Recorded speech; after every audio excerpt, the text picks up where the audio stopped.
The Paul Leslie Hour, helping people tell their stories. And now, your host, Paul Leslie. Hey, it's me. How are you, friend? Thank you for joining us here on the Paul Leslie Hour. Good to have you with us. I'm going to be playing an interview from the archives. This originally was broadcast on the radio a few years back. It has been digitally remastered for your listening enjoyment. This is an interview with Jack Phillips. He is a songwriter, a singer, and a recording artist. In this interview, he joined us to talk about his album Café Nights in New York, an album that was influenced in short by his many nights of enjoyment listening to the late great Bobby Short, who would sing at the Cafe Carlyle in New York City. The album featured the late Eddy Davis, along with Conal Fowkes, both of whom have been guests on this show. As a lot of you know, Eddy Davis passed away recently, and I thought that I could bring out this interview to share a little more of insight about this great artist. If you like the Jack Phillips interview, you can also go back to episode number 63. That was another interview that I had done with him, and it also featured an unreleased track. Well, let's get into the interview. As always, feel free to get in touch with me. Let me know what you think. Ladies and gentlemen, it is our great pleasure to welcome our special guest, Jack Phillips. Thank you so much for joining us. Thanks for having me, Paul. Who is Jack Phillips?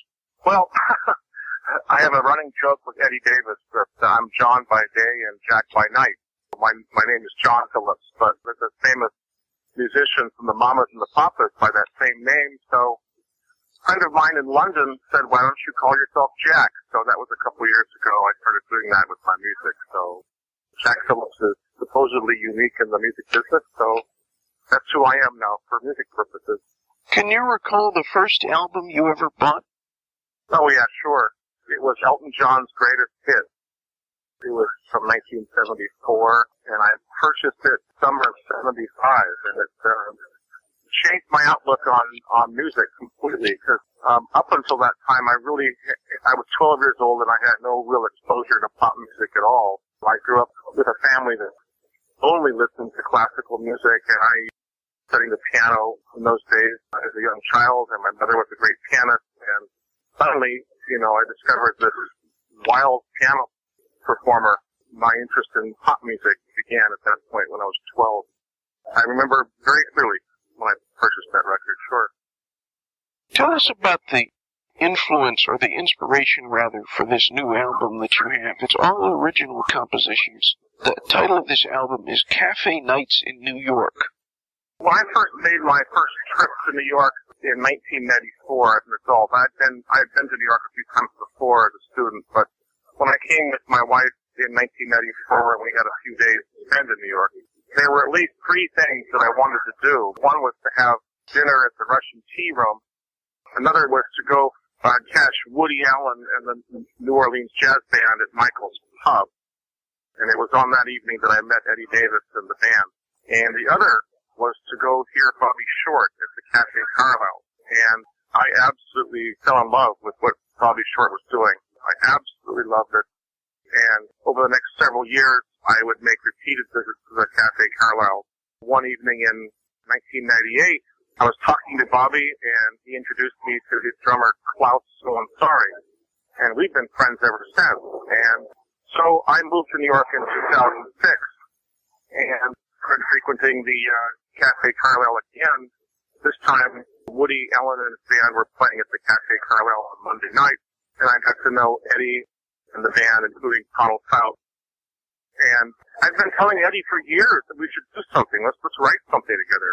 And it wasn't until this last year that I started to actually take action and do something. And when Conal and I had completed at least a couple tunes, we got together with Eddy, and Eddy, agreed to produce the whole album, and that's where it really got started. But it was inspired by many, many evenings spent at the Cafe Carlyle listening to Bobby Short and all that wonderful sophistication he brought to that scene in those days. The producer, Eddy Davis. What is he like to work with? Eddy's fantastic. He comes from a composition background. He studied music theory and composition in school, and he's a prolific writer. I'm willing to bet you he writes one or two songs every single day. And he's just terrific. He knows so much about music. He knows the history of music and the business of music and orchestration and everything. He was terrific to work with. He understood what I was trying to do, and I couldn't have done it without him. He was the arranger and the producer on the record. I had a very vague idea of what I wanted to do when I was writing some of the material with Conal, but it was really Eddy's genius that sort of fleshed it all out and created the beautiful arrangements that are on the album. A lot of the songs, as you mentioned, they're also written with Conal Fowkes. A couple of them are, anyways. What does he like to write with? I got together with him at the piano, and I had some vague ideas of what I wanted to do. I generally walked in with the lyric that I had written, and I might have had, for example, the first line of the song. And it's not that I can't write music by myself, and I do, and I've written loads of pop songs, but I just don't have the skill that Conal brings to it. Conal was able to help me think of chord progressions and chord changes that I couldn't come up with myself. So he and I sat down together. I would sing the first line, and he would help me think through, where the song should go and give me some things to think about. And then it just all kind of fell together that way. The first song we did together was called I've Got Sophistication Too, and that just came together so beautifully. Well, tell us about the inspiration behind the lyrics on that song, I've Got Sophistication Too. Well, I think that harkens back to my recollections of spending time at the Cafe Carlyle, and probably more relevantly, listening to Bobby Short and the songs that he sang, many of which were written by Cole Porter and others, Rodgers and Hart and so forth. And maybe it's influenced also by the movies of the 30s. You can sort of imagine, the old black and white films with people in tuxedos in their penthouse apartments in New York, stirring martinis and so forth. And that was just all so glamorous to me, and that was kind of the picture I wanted to paint throughout the album. I was trying to put a little glamour into the music. There's another song on this album. It's called The Old Gray Hat, which you wrote. Tell us about that song. Well, that one was purely inspired by listening to Woody Allen and the Eddy Davis New Orleans jazz band at the Cafe Carlyle. Woody has a very distinct style of playing the clarinet. He's actually a tremendously good clarinetter. In fact, if the proof of it, you can watch an old Dick Cavett episode, probably on YouTube, where he plays some just terrific clarinet. But in recent times, Woody tries to play the clarinet in a very original, what Eddy calls a crude style, very much the way it would have been played perhaps in 1917 or the very early 20s in New Orleans. And I was very taken by that. I really admire and appreciate what he's doing in keeping old New Orleans jazz alive. In fact, if it wasn't for Woody doing it, I'm sure there'd be lots of people who would just not be aware of how great that music was. And so I took inspiration from that. I created a little piece of music that was similar in style to some of the pieces that they played there.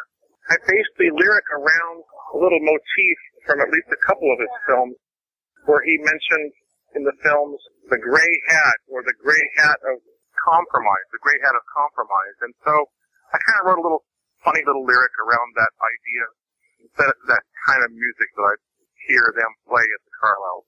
It's a really interesting connection there because of, the Cafe Carlyle, your love of Bobby Short, who appears in the Woody Allen film Hannah and Her Sisters, which makes me curious.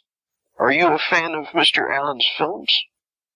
Sure, and I do know what you're talking about. I do know that scene from Hannah and Her Sisters, and that was a terrific little appearance that Bobby made in his film, and of course Bobby's been in other films too. But yes, I do admire his film work very much. I don't think anybody alive has made me laugh quite so hard, and also think deeply about the meaning of life, or maybe, as Woody might say, the lack of meaning of life. Do you have a favorite Woody Allen film? Oh, I don't know.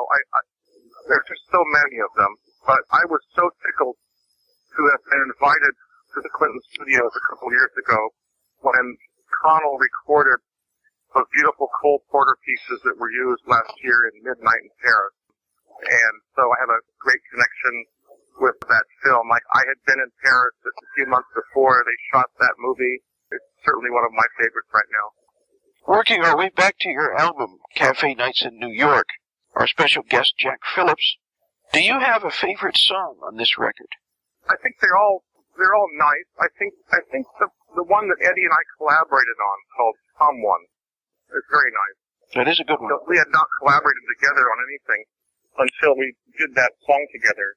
And I sat down at his piano and just came up with the first couple of notes. It was just, just two notes. And those two notes suggested an answer, another couple notes. And Eddy and I looked at each other and said, that's good, we like that. And then because it was two syllables, I just came up with the word someone, and we were off to the races. I mean, the song just fell together beautifully.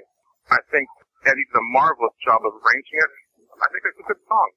When someone listens to this album, Café Nights in New York, what do you want the listener to get from the experience? Well, I hope that they'll maybe be transported in time. Maybe they'll remember a more sophisticated time, or should I say a more glamorous time that we all lived, where people went out for dinner, people dressed up for dinner, people went dancing. It was just maybe a more civilized time. I don't know. I hope it moves people. What is the best thing about being Jack Phillips? Oh, that's funny. Gosh, I don't know. Being married to my wife and having a beautiful 11-year-old daughter, those are certainly probably the best things about being Jack Phillips. Do you see yourself delving more into music like this, making recordings like this? Well, sure. I mean, if the public likes it, if people get what I'm trying to do, I would absolutely love to do some more of this. I would love to work with Eddy again. I, have a lot of interest. I would love to make another pop record. I would love to make a blues record. But I would absolutely love to do something along these lines again, sure. For all the listeners out there that would like to find out more information, what website can they go to? JackPhillipsJazz.com. All right, and that's JackPhillipsJazz.com, JackPhillipsJazz.com. My last question is open-ended. For anyone who's listening to this broadcast, what would you like to say to all the people who are listening in? Support great music. Support your kids' interest in music. Go hear live music. They need your support, and it's because of your support that we can do this. Mr. Phillips, thank you very much for this interview. It's been a real pleasure to speak to you. Thanks so much, Paul, for having me. Zip, bip, bibbidi bop, boobidi zing, dang, bon, chitty, coddly zing, a bang, do, coochie, atsikili, matsako, oh, you should get gone, go, easing on the glen, dang, bon, tight, it'll, goodbye.